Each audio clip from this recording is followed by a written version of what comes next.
Hi കൂട്ടുകാരെ, പുതിയൊരു വീഡിയോയിലേക്ക് എല്ലാവർക്കും സ്വാഗതം. ഇന്നത്തെ വീഡിയോ നമ്മൾ ഡിസ്കസ് ചെയ്യാൻ പോകുന്ന ടോപ്പിക് ജിപേയിൽ കിട്ടുന്ന Meesho cash back reward use ചെയ്ത് എങ്ങനെ മീഷോയിൽ പർച്ചേസ് ചെയ്യാൻ സാധിക്കും, അതുപോലെ ക്യാഷ് ബാക്ക് റിവാർഡ് കിട്ടുന്നുണ്ടോ, ഇതിനെക്കുറിച്ചാണ് ഇന്നത്തെ വീഡിയോ നമ്മൾ ഡിസ്കസ് ചെയ്യാൻ പോകുന്നത്. ഓക്കെ ഫ്രണ്ട്, വീഡിയോ ഇഷ്ടമായാൽ മറക്കാതെ ലൈക്ക് ചെയ്യുക. കൂടാതെ നമ്മുടെ ചാനൽ ഫസ്റ്റ് ടൈം വിസിറ്റ് ചെയ്യുന്നവരാണെങ്കിൽ ചാനൽ സബ്സ്ക്രൈബ് ചെയ്ത് തൊട്ടടുത്ത് കാണുന്ന ബെൽ ബട്ടൺ പ്രസ് ചെയ്ത് ആൾ കൊടുക്കുക. ഓക്കെ, ഇനി നമുക്ക് വീഡിയോയിലേക്ക് കിടക്കാം. ജിപേയിൽ നമുക്ക് ഒരുപാട് ക്യാഷ് ബാക്ക് റിവാർഡ്സ് കിട്ടാറുണ്ട്. ഈ റിവാർഡ്സ് യൂസ് ചെയ്ത് മീഷോ, ഫ്ലിപ്കാർട്ട് പോലുള്ള ഓൺലൈൻ ഷോപ്പിംഗ് ആപ്പിൽ നിന്ന് നമുക്ക് പർച്ചേസ് ചെയ്യാൻ സാധിക്കും.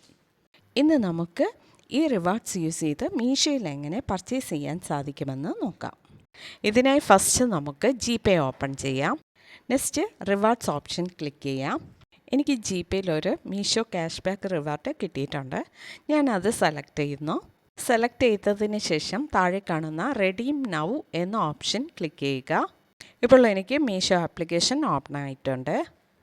റിവാർഡ്സ് സെലക്ട് ചെയ്യുമ്പോൾ പ്രത്യേകം ശ്രദ്ധിക്കേണ്ടത് റിവാർഡ്സിൻ്റെ എക്സ്പയറി ഡേറ്റ്, അടുത്തതായി മാക്സിമം പർച്ചേസ് എമൗണ്ട്, ഇത് രണ്ടും പ്രത്യേകിച്ച് ശ്രദ്ധിക്കുക.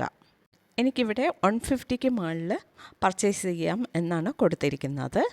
ഞാനിപ്പോൾ ഒരു പ്രോഡക്റ്റ് സെലക്ട് ചെയ്ത് പർച്ചേസ് ചെയ്യുകയാണ്. ഓക്കെ, ഇപ്പോൾ ഞാൻ പേയ്മെൻറ്റ് ചെയ്ത് പ്രോഡക്റ്റ് ഓർഡർ ചെയ്തിട്ടുണ്ട്. ഇനി നമുക്ക് ക്യാഷ് ബാക്ക് റിവാർഡ് കിട്ടിയിട്ടുണ്ടോ എന്ന് ജിപേയിൽ ചെക്ക് ചെയ്യാം.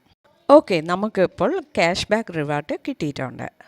ഓക്കെ ഫ്രണ്ട്, ഇന്നത്തെ വീഡിയോ നമ്മൾ ഡിസ്കസ് ചെയ്തത് ജിപേയിൽ കിട്ടുന്ന ക്യാഷ് ബാക്ക് റിവാർഡ് യൂസ് ചെയ്ത് എങ്ങനെ മീഷോയിൽ പർച്ചേസ് ചെയ്യാം, ഇതിനെക്കുറിച്ചാണ്. ഓക്കെ, വീഡിയോ ഇഷ്ടമായാൽ മറക്കാതെ ലൈക്ക് ചെയ്യുക, ഷെയർ ചെയ്യുക, നിങ്ങളുടെ അഭിപ്രായം കമൻറ്റ് ചെയ്യുക. Okay, thank you.